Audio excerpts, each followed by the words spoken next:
मैं अमिता डोभाल अपने YouTube channel भाषा सेतु के माध्यम से छाया मत छूना कविता के प्रश्नोत्तर लेकर प्रस्तुत हूँ।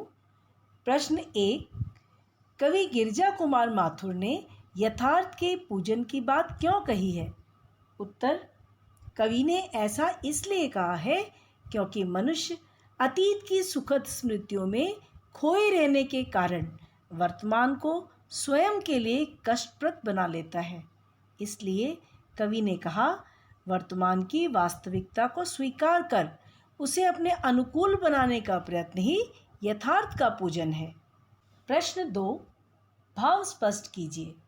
प्रभुता का शरण बिंब केवल मृग तृष्णा है, हर चंद्रिका में छिपी एक रात कृष्णा है। उत्तर। इन काव्य पंक्तियों का भाव यह है कि प्रभुता अर्थात बड़प्पन का एहसास तो मृग मरीचिका के समान है। यह एक छलावा है। जिस प्रकार रेगिस्तान की रेत को पानी समझने के भ्रम में हिरन भटकता फिरता है, उसी प्रकार मनुष्य प्रभुत्व पाने के पीछे भटकता फिरता है, पर यह छलावा बनकर ही रह जाता है। हमें यह याद रखना चाहिए कि हर चांदनी चमकने वाली रात में एक काली रात भी छिपी रहती है, अर्थात सुख के साथ दुख भी लगा रहता है। हमें दोनों के लिए तैयार रहना चाहिए। प्रश्न 3। छाया शब्द कविता में किस संदर्भ में प्रयुक्त हुआ है? कवि ने उसे छूने से मना क्यों किया है? उत्तर। छाया शब्द विगत सुखद स्मृतियों के लिए प्रयुक्त हुआ है। कवि ने इस छाया को छूने से इसलिए मना किया है क्योंकि अतीत के सुखद पलों को जितना हम याद करेंगे उतना ही वर्तमान में हमारा दुख बढ़ता जाएगा। मधुर स्मृतियाँ हमें कमज़ोर बनाकर हमारे दुख को और भी कष्टदायक बना देती हैं। इसका प्रभाव हमारे वर्तमान पर हावी हो जाता है और इसका प्रभाव हमारे भविष्य पर भी पड़ना स्वाभाविक है। प्रश्न 4। कविता में विशेषण के प्रयोग से शब्दों के अर्थ में विशेष प्रभाव पड़ता है, जैसे कठिन यथार्थ।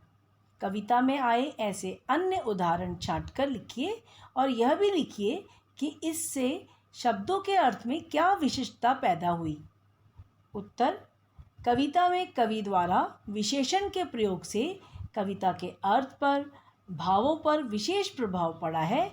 ऐसा प्रयोग कविता में कई स्थानों पर हुआ है, जैसे सुरंग सुधियाँ सुहावनी। सुरंग और सुहावनी दो विशेषण प्रयोग के कारण अतीत की स्मृतियों के दृश्य अत्यंत मनोरम, रंगीन और सुहावने लगते हैं। दुख दूना।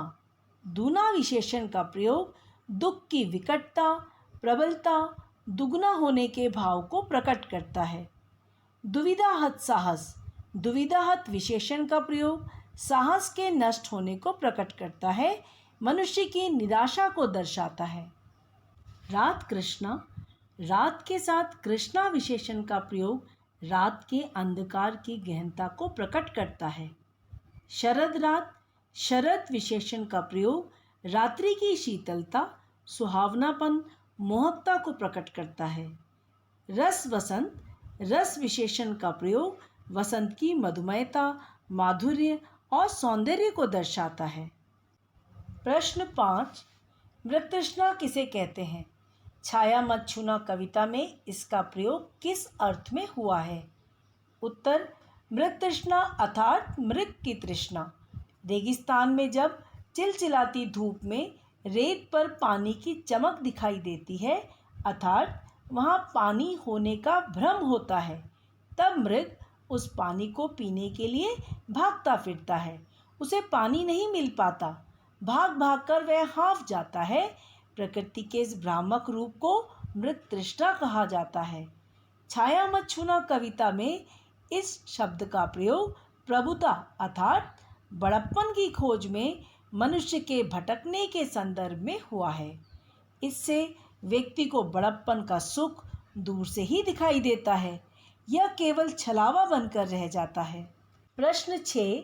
बीती ताई बिसार दे, आगे की सुधिले। ये भाव कविता की किस पंक्ति में झलकता है? उत्तर। जो ना मिला भूल उसे कर तू भविष्य वरण। इन पंक्तियों में बीती ताही बिसार दे आगे की सुदिले का भाव झलकता है। प्रश्न 7, छाया मत छूना कविता में व्यक्त दुख के कारणों को स्पष्ट कीजिए। उत्तर, छाया मत छूना कविता में दुख के कारण निम्नलिखित बताए गए हैं। विगत सुखद स्मृतियों का स्मरण। मनुष्य प्रायः बीते सुखों की यादों में खोया रहता है। इससे वर्तमान का दुख भी दुगुना हो जाता है। धन एवं सम्मान की चाह। मनुष्य धन सम्मान की चाहत में सारा जीवन भटकता रहता है और दुखी रहता है। प्रभुता की मृत तृष्णा। मनुष्य बड़प्पन पाने की मृत तृष्णा में उलझकर दुखी होता है। समय पर उपलब्धि न होना। मनुष्य को समय पर इच्छित वस्तु नहीं मिलती, यही उसके सबसे बड़े दुख का कारण होता है। उसके जीवन में निराशा का अंधकार छा जाता है। आशा है कविता छाया मत छूना के प्रश्नोत्तर आपको स्पष्ट हुए होंगे। मिलते हैं अगली वीडियो में।